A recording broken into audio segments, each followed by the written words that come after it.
Satuan Polisi Pamong Praja Prabomulih melakukan razia dan penertiban terhadap masyarakat berketerbelakangan mental atau orang gila.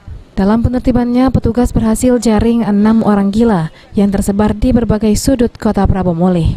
Orang gila yang tidak memiliki identitas jelas, mereka akan langsung dikirim ke panti sosial rehabilitasi. Sementara yang memiliki identitas atau berdomisili di Prabomulih akan dipulangkan ke rumah keluarga yang bersangkutan. Kalau dia yang tidak terlantar kan dia ada keluarganya, jadi gitu prosesnya ada lain. Berapa yang diambil keluarga, yang berapa yang di? 6, 4 laki, 2 perempuan. Seluruhnya diserahkan ke DOT langsung gitu kan. Terus kedepannya seperti apa ini langkah-langkah yang akan dilakukan lagi?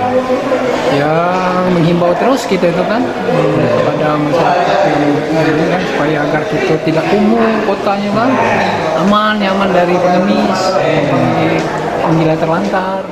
Penertiban ini sendiri selain untuk menegakkan perda tentang ketertiban sosial, juga menerima banyak laporan dari warga yang prihatin dengan kondisi warga yang terlantar sehingga mengganggu pemandangan kota. Ada yang ngurus. Ayo. Age makan kita. Ada rokok di mobil. Rokok ada di mobil. Rokok. Ada rokok. Beni Firdaus, PAL TV.